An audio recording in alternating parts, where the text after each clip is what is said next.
Welcome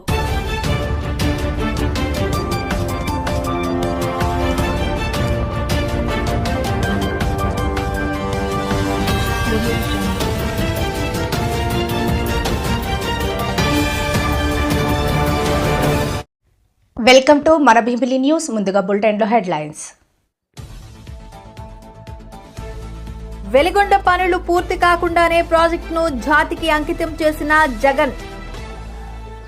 ఏపీలోని మిర్చి రైతులను ఆదుకోవాలని కేంద్ర వ్యవసాయ శాఖ మంత్రిని కోరిన రామ్మోహన్ నాయుడు. రైతన్నల గురించి మాట్లాడే నైతిక అర్హత జగన్ రెడ్డికి లేదు, మంత్రి సవిత. రైతు బాంధవుడు చంద్రన్న, రైతు ద్రోహి జలగన్న, టీడీపీ నేత మర్రెడ్డి. కూటమి ప్రభుత్వం వచ్చి 7 నెలలు కావస్తున్నా జీవీఎంసీకి రావాల్సిన 100 కోట్ల రూపాయలు. అక్రమ కేసులు బనాయిస్తున్న వారి పేర్లు రాసి పెట్టుకోండి, వైసీపీ నేత. నియోజకవర్గంలో భూ ఆక్రమణలు ఎమ్మెల్యే రఘురామకృష్ణంరాజుకి కనబడవా? బీసీల పార్టీగా చెప్పుకునే టీడీపీ ఎమ్మెల్సీ ఎన్నికల్లో ఓడించాలి. వెలుగొండ పనులు పూర్తి కాకుండానే ప్రాజెక్టును జగన్ జాతికి అంకితం చేశారు. వాస్తవానికి ఆ ప్రాజెక్టు పూర్తి కావడానికి 4,000 కోట్ల నిధులు 2 ఏళ్ల సమయం పడుతుంది. మాయా మషీంద్రకు కూడా సాధ్యం కానంతగా జగన్మోహన్ రెడ్డి రాష్ట్ర ప్రజలను నమ్మించి మోసం చేశారు అని మంత్రి నిమ్మల రామానాయుడు మండిపడ్డారు. ఆయనే భూమి పూజ చేసి ప్రారంభించారు. గత వారం రోజుల క్రితం జరిగిన రివ్యూలో కూడా ఆ రోజు 96లో మనం భూమి పూజ చేసి ప్రారంభించినటువంటి వెలిగొండ నేటికి పూర్తి కాకపోవడం, 30 సంవత్సరాలైనా సరే అత్యంత వెనుకబడిన ప్రకాశం జిల్లా ప్రజలకి ఆ సాగునీరు త్రాగునీరు అందించకపోవడం చాలా ఆవేదన బాధ కలుగుతుందని స్వయంగా ముఖ్యమంత్రి గారే మరి మొన్న ఆవేదన వ్యక్తం చేసినటువంటి పరిస్థితి కూడా మీరందరూ కూడా చూసినటువంటి పరిస్థితి. ఎంత విచిత్రం అంటే, ఎందుకంటే మేము కూడా చదువుకున్నటువంటి వ్యక్తులుగా చూస్తూ ఉంటాం. అంటే ప్రపంచంలో 7 వింతలు ఉంటాయి, కానీ జగన్మోహన్ రెడ్డి ఒక 8వ వింతగా మారాడు ఇవాళ అబద్ధాలు అసత్యాలు చెప్పడంలో. ఆ వెలుగొండ ప్రాజెక్టుకి ఇంకా 4,000 కోట్లు ఖర్చు పెట్టాలి. ఆ వెలుగొండ ప్రాజెక్టుకి గట్టిగా అంటే చంద్రబాబు నాయుడు గారు లాంటి ముఖ్యమంత్రి 24x7 ఆయన కష్టపడినట్లుగా కష్టపడితే మినిమం లేదంటే లేదు 1.5 నుంచి 2 సంవత్సరాలు పడుతుంది అన్నటువంటి పరిస్థితి అది వెలుగొండ. అటువంటి వెలుగొండని జాతికి అంకితం చేసేసినటువంటి మహానుభావుడు జగన్మోహన్ రెడ్డి. అటువంటి వెలుగొండని పూర్తి చేసేస్తే మరి వేళ నీళ్ళు ఇవ్వలేకపోతున్నారని చెప్పి మళ్ళీ అబద్ధాలు అసత్యాలు వాళ్ళ పత్రిక ద్వారా కానీ లేదా జగన్మోహన్ రెడ్డి నోటి ద్వారా కూడా వచ్చేటువంటి వాక్యాలు. అందుకే ఈయన ఒక 8వ వింత జగన్మోహన్ రెడ్డి ప్రపంచంలో ఇటువంటి అబద్ధాలు అసత్యాల్లో. ఏదైతే ఈవేళ వెలుగొండని ఇప్పుడే మేము రివ్యూ కూడా చేస్తాం. మళ్ళీ ఈవేళ దగ్గర 7-8 నెలల్లో 7-8 సార్లు రివ్యూ చేస్తాం. ఫిజికల్గా కూడా నేను కూడా వెలుగొండ ప్రాజెక్టు మరి నేను అదేవిధంగా అక్కడ స్థానిక మంత్రులందరం కూడా సందర్శించడం జరిగింది. చాలా క్లియర్గా నేను అబ్జర్వేషన్ చేశాం. ఏదైతే ఈ వెలుగొండ ప్రాజెక్టు 2014 చంద్రబాబు నాయుడు గారు ముఖ్యమంత్రి అయ్యే సమయానికి చూస్తే 38% వర్క్స్ అయినాయి అప్పటికి 14కి వెలుగొండకు సంబంధించి. అంటే ఇంకా 62% బ్యాలెన్స్ వర్క్లు ఉన్నాయి ఆ రోజుకి. ఆ రోజు 14లో ముఖ్యమంత్రిగా చంద్రబాబు నాయుడు గారు వచ్చిన తర్వాత ఆ రోజు వెలుగొండకు ప్రాధాన్యత ఇచ్చి ఆయన 1,373 కోట్లు ఆ రోజు 14-19లో కేటాయించి ఆ 1,373 కోట్లు కేటాయించడమే కాదు, దాంట్లో 1,319 కోట్లు ఖర్చు పెట్టారు. అంటే ఎంత అయింది అది? 96%. అంటే ఏదో బడ్జెట్లో ఘనంగా ప్రకటించి ఖర్చుల్లో పెట్టకపోవడం కాదు. మనం పెట్టినటువంటి 1,373లో 1,319 అంటే 96% పెట్టినటువంటి బడ్జెట్లో ఆ రోజు మనం ఖర్చు పెట్టాం. మరి తర్వాత వచ్చాడు జగన్మోహన్ రెడ్డి 19లో ఒక్క ఛాన్స్ అని. మరి 19లో అధికారంలోకి వచ్చిన తర్వాత 5 సంవత్సరాల్లో బడ్జెట్ డబుల్. ఏపీలోని మిర్చి రైతులను ఆదుకోవాలని కేంద్ర వ్యవసాయ శాఖ మంత్రి శివరాజ్ సింగ్ చౌహాన్ను కోరామని కేంద్ర మంత్రి కింజారపు రామ్మోహన్ నాయుడు తెలిపారు. మిర్చికి 11,600కు పైగా మద్దతు ధర ఇవ్వాలని కేంద్రాన్ని విజ్ఞప్తి చేశామన్నారు. ఆంధ్రప్రదేశ్ ముఖ్యమంత్రి వర్యులు చంద్రబాబు నాయుడు గారు ఢిల్లీ కొత్త ప్రభుత్వం ప్రమాణ స్వీకార కార్యక్రమానికి అటెండ్ అవుతూ మరి అగ్రికల్చరల్ మినిస్ట్రీకి వచ్చి రాష్ట్రంలో ఉన్నటువంటి మిర్చి రైతుల తాలూకా సమస్యల గురించి కూడా ఇక్కడ ప్రత్యేకంగా ప్రస్తావించడం జరిగింది. నిన్న అగ్రికల్చర్ మినిస్టర్ శివరాజ్ సింగ్ చౌహాన్ గారు ప్రత్యక్షంగా ఇక్కడ అందుబాటులో లేకపోయినా ఆ మీటింగ్కి వర్చువల్లో కూడా ఆయన అటెండ్ అయ్యి మరి కొన్ని విషయాల మీద చంద్రబాబు నాయుడు గారు కూడా రాష్ట్రం తరపున మిర్చి రైతుల తరపున ఉన్నటువంటి సమస్యలు ప్రస్తావిస్తే అది ఖచ్చితంగా ఇమీడియట్గా టాప్ ప్రయారిటీ మీద తీసుకొని అవన్నీ కూడా సెటిల్ చేస్తామని చెప్పి కూడా ఆయన హామీ ఇవ్వడం జరిగింది. వేరేగా ఒక మీటింగ్ ఈ రోజు పెడతామని చెప్పి ఇచ్చినటువంటి హామీ ప్రకారం ఈ రోజు ఒక మీటింగ్ పెట్టుకున్నాం. అగ్రికల్చర్ మినిస్ట్రీ తాలూకు అధికారులు, నేను కూడా అటెండ్ అయ్యాను. రాష్ట్రం తరపున అచ్చెన్నాయుడు గారు అలాగే అక్కడ ఉన్నటువంటి అగ్రికల్చర్ టీం అందరూ కూడా అటెండ్ అయ్యి మళ్ళీ ఆ సమస్యల మీద ప్రత్యేకంగా చర్చించడం కూడా జరిగింది. అందులో ముఖ్యంగా ప్రొక్యూర్మెంట్కి సంబంధించి, ఎందుకనంటే ఇది ఇమీడియట్గా స్టార్ట్ అవ్వాలనే ఆలోచనతో చంద్రబాబు నాయుడు గారు నేను రిక్వెస్ట్ చేశారు. మరి దాన్ని సీరియస్గా తీసుకొని కేంద్ర ప్రభుత్వం అలాగే మంత్రి గారు కూడా దాన్ని ఇమీడియట్గా చేయిస్తామని చెప్పి హామీ ఇచ్చారు. వీలైనంత త్వరగా కేంద్రం నుంచి కూడా డిఫరెన్స్ ఆఫ్ ప్రైస్ ఏదైతే ఉందో దాన్ని పే చేయడానికి ఏదైతే 25% వరకు వాళ్ళకి MIS minimum market intervention scheme ద్వారా ఉందో దాన్ని పొడిగిస్తూ 75% వరకు కూడా కమిటీ ఆఫ్ మినిస్టర్స్ ద్వారా అప్రూవల్ తీసుకొని 75% వరకు కూడా చేస్తామని చెప్పి స్పష్టంగా హామీ కూడా ఇవ్వడం జరిగింది. అయితే ప్రైస్ దీనికి తీసుకోవడానికి కింటా తాలూకా ప్రైస్ రాష్ట్రం తరపున మనం క్యాల్కులేట్ చేసింది కాస్ట్ ఆఫ్ ప్రొడక్షన్ కానీ లేబర్ కాస్ట్స్ కానీ ప్రాక్టికల్గా గ్రౌండ్ లెవెల్లో రైతులు ఎంత పెడుతున్నారో దాన్ని అంతటినీ కూడా క్యాల్కులేట్ చేసి సుమారు 11,600 రూపాయలు ఇస్తే మరి వీళ్ళ తరపున 10,000 చిలుకల వరకే ఇవ్వడం జరిగింది. సో దాన్ని కూడా గట్టిగా రిప్రజెంట్ చేశాం. ఎట్టి పరిస్థితుల్లో క్వింటా తాలూకా ప్రైస్ ఏదైతే దీనికోసం క్యాల్కులేషన్కి యూజ్ చేస్తున్నామో అది పెంచాలి. 11,600 అయినా దానికంటే ఇంకెక్కువ వస్తే ఎక్కువైనా సరే పెట్టాలని చెప్పాం. ఐకార్కి సంబంధించినటువంటి అధికారులు కూడా పిలిచారు. వాళ్ళకు కూడా స్పష్టంగా ఇన్స్ట్రక్షన్స్ కూడా మరి మినిస్టర్ గారు ఇచ్చారు. ఎట్టి పరిస్థితుల్లో ఆ ప్రైస్ని కూడా ఇంప్రూవ్ చేయాలని. సో అది కూడా చాలా పాజిటివ్గా ఉందని కూడా ఈ సందర్భంగా తెలియజేస్తున్నాం. అలాగే మూడో పాయింట్ నిన్న కూడా ప్రస్తావనలోకి వచ్చింది. ఎక్స్పోర్ట్స్ గతంలో జరిగినటువంటి విధంగా ఈరోజు జరగట్లేదు. దానికి ఇంటర్నేషనల్ జియోపొలిటికల్ ఇష్యూస్ కొన్ని ఉన్నాయి. అయినప్పటికీ కూడా ఎక్స్పోర్ట్స్ని మళ్ళీ మనం ఎలా ప్రోత్సహించాలి అనే ఆలోచనతో దాని మీద కూడా కొన్ని నిర్ణయాలు చర్చలో వచ్చాయి. ఆ నిర్ణయాలని ఏ రకంగా అమలులోకి తీసుకొని రావాలన్న దాని మీద రాష్ట్రంలోనే ఎక్స్పోర్ట్స్కి సంబంధించి ఎక్స్పోర్టర్స్, దీనికి ఈ యొక్క చిల్లీ ఫీల్డ్కి సంబంధించిన ఎక్స్పోర్టర్స్ కానీ ఎఫ్పిఓస్ కానీ రైతులు కానీ అందరినీ కూడా కూర్చొని పెట్టి వాళ్ళ ద్వారానే సమస్యలు ఏమున్నాయో తెలుసుకొని దానికి హెల్ప్ చేసే విధంగా చర్యలు తీసుకోవాలని ఒక నిర్ణయం తీసుకున్నాం. మిర్చి రైతులతో ఒక ప్రత్యేక మీటింగ్ ఎక్స్పోర్టర్స్తో కూడా పెట్టి దీనికి ఉన్నటువంటి సమస్యలు ఇప్పుడు ఇమీడియట్గా ఎక్స్పోర్ట్స్ పెంచడానికి ఏంటి, లాంగ్ టర్మ్లో కూడా మిర్చి రైతన్నల గురించే మాట్లాడే నైతిక అర్హత జగన్ రెడ్డికి లేదని మంత్రి సవిత విమర్శించారు. 2 రోజులు ఏపీకి వచ్చి అల్లర్లు సృష్టించి తిరిగి బెంగళూరు వెళ్లి జగన్ రెడ్డి పబ్జీ ఆడుకుంటున్నారని ఎద్దేవా చేశారు. మంత్రి సవిత తన కార్యాలయంలో మీడియా సమావేశం ఏర్పాటు చేశారు. ఈ సందర్భంగా మంత్రి సవిత మాట్లాడుతూ జాలను కూడా రైతన్నులు పక్కన మాట్లాడుకుంటున్నారన్న విషయం కూడా అందరికీ తెలుసు. మరి ఎవరు ఆ రేట్ ఫిక్స్ చేసింది? జగన్మోహన్ రెడ్డి గారు కాదా? మరి గతంలో తెలుగుదేశం ప్రభుత్వంలో 14-19లో మరి మిర్చి రైతులకు ఏ విధంగా ఆదుకున్నామో మీ అందరికీ తెలుసు. మరి మిర్చి రైతులకు కింటాకు 7,000 ఉన్నప్పుడు 2017లో ప్రభుత్వం 129 కోట్లతో కింటా కంటే 1,500 బోనస్ ఇచ్చి రైతన్నలు కాపాడిన ప్రభుత్వం తెలుగుదేశం ప్రభుత్వం. రైతన్నల పక్షపాతి ప్రభుత్వం తెలుగుదేశం ప్రభుత్వం. అన్న నందమూరి తారక రామారావు గారి నుంచి నేటి చంద్రబాబు నాయుడు గారు, నారా లోకేష్ గారు, పవన్ కళ్యాణ్ అహర్నిశలు రైతన్నల కోసం కష్టపడుతున్నారు.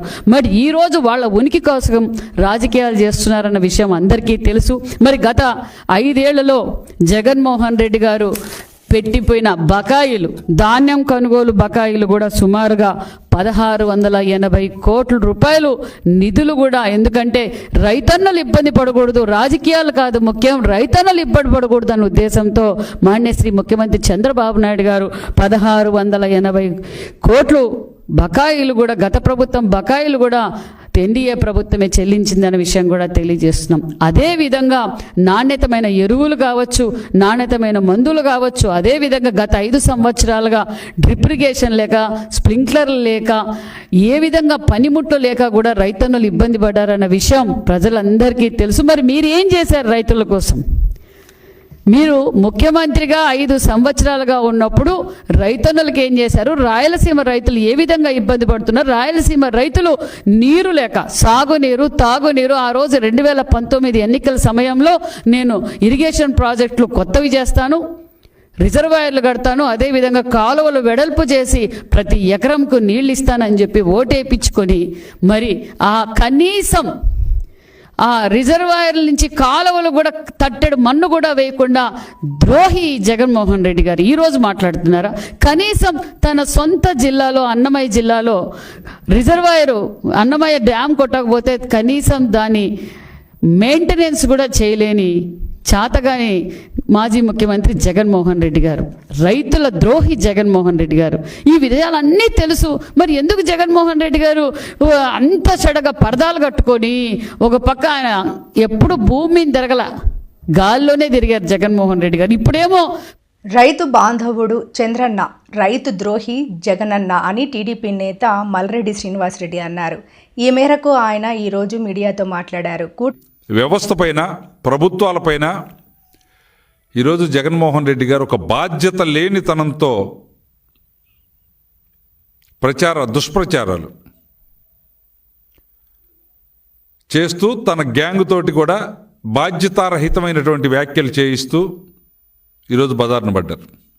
నిన్న కాక మొన్న గుంటూరు మిర్చి యార్డుకి వెళ్ళి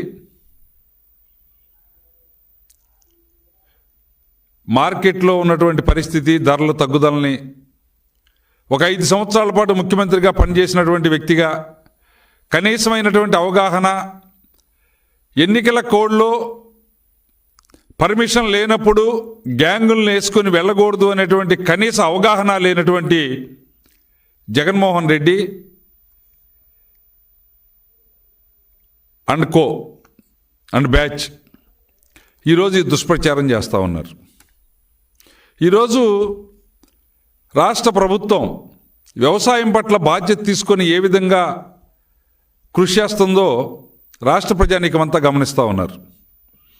జగన్మోహన్ రెడ్డి గారు లేనిపోయినటువంటి ప్రచారాల్ని, అబద్ధాలని దుర్మార్గంగా ప్రచారం చేసి తిరిగి లబ్ధి పొందాలి అనేటువంటి ఆలోచన,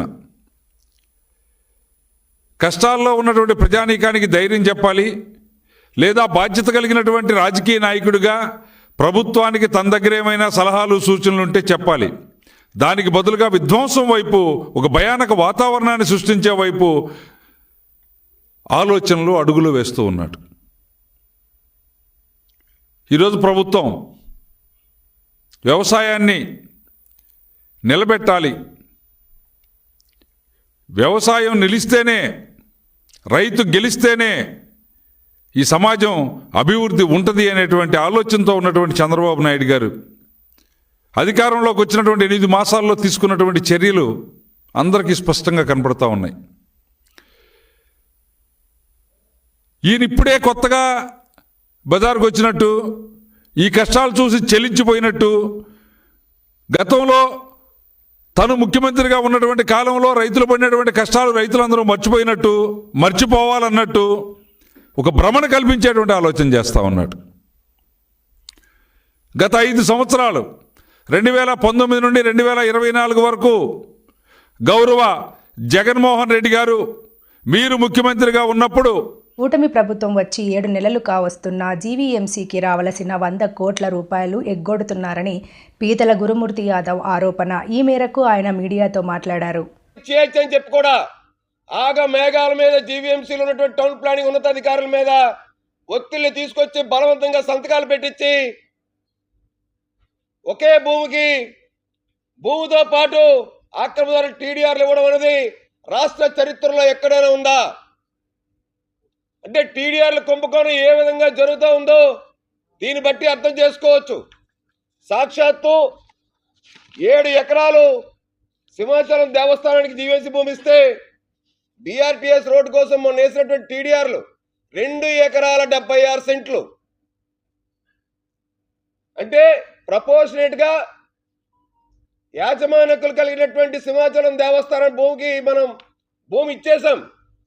ఇవాళ భూమి విలువ 400 కోట్ల నుంచి 500 కోట్ల రూపాయలు ఉంటుంది. సింహాచలం దేవస్థానంకి ఇచ్చింది. ఈ టీడీఆర్ 200 కోట్ల రూపాయలు. ఇంకా టీడీఆర్లు సర్టిఫికెట్లు మంజూరు చేయమని ఇంకొక 180 మంది ఇవాళ అవి ఇచ్చేయండి అని చెప్పి అధికారుల మీద ఒత్తిళ్లు పెడతా ఉన్నారు. అంటే రాష్ట్ర ప్రభుత్వ అధికారుల్ని వీళ్ళు తప్పుత్రవ పట్టిస్తున్నారు. జీవీఎంసీ ఉన్నతాధికారులు ఎస్టేట్ వింగ్ లో ఉన్నటువంటి 7 ఎకరాల భూమి మనం ఏదైతే బదలాయించామో సింహాచలం దేవస్థానానికి జీవీఎంసీ మురసల్లావు దగ్గర, ఆ డాక్యుమెంట్లు ఎందుకు దాచిపెట్టారో అడుగుతున్నాం. ఇవన్నీ ఒక ఎత్తు. నాలా పన్ను ఒక్క విశాఖ జిల్లాలోనే 1000 కోట్ల రూపాయలు పైగా నాలా బకాయిలు ఉన్నాయి. నాలా బకాయిలు ఉండడానికి గల కారణం రెవెన్యూ అధికారులతో పాటు జీవీఎంసీ రెవెన్యూ అధికారులు, జీవీఎంసీ టౌన్ ప్లానింగ్ అధికారులు లక్షల రూపాయల ముడుపులు తీసుకొని ఒక వ్యవసాయ భూమిని వ్యవసాయేతర భూమి కింద కన్వర్ట్ చేయాలంటే, గజాల్లోకి మార్చాలంటే సెంట్లలో ఎకరాల్లో ఉన్నది. ఖచ్చితంగా నాలా చెల్లించిన తర్వాతే, 1 టైం కన్వర్షన్ చేసిన తర్వాతే అప్పుడు జీవీఎంసీ రెవెన్యూ అధికారులు ఖాళీ స్థలం పన్ను వేయాలి. అప్పుడే ప్లాన్ అప్రూవల్ పెట్టుకోవడానికి వాళ్ళు అర్హులు అవుతారు.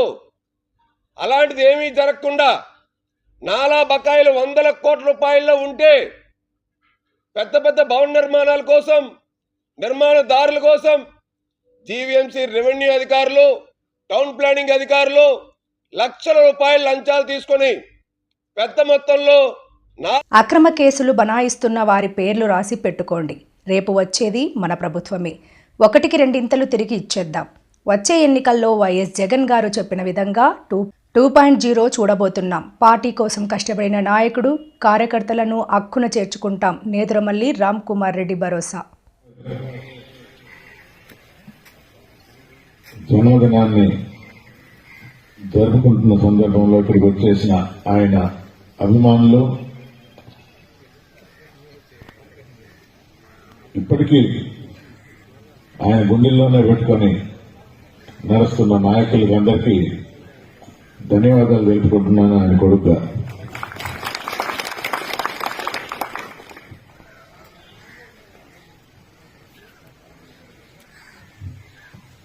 తొంభైవ జన్మదినం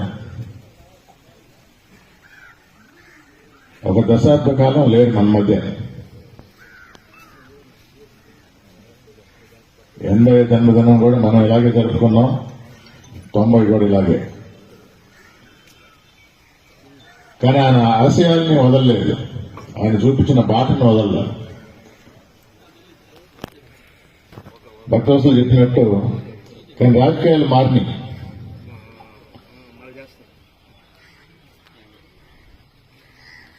దానికి అనుగుణంగా నాయకులుగా మేము కూడా మారాలి కొంచెం. కానీ ఆయన చూపించిన క్రమశిక్షణ, ఆయన చూపించిన బాట వదలకుండా, అంటే నమ్ముకున్న వారిని, నమ్ముకున్న వారి కోసం ఎంత దూరమైనా వెళ్ళాలి. అది నాలో ఉంది.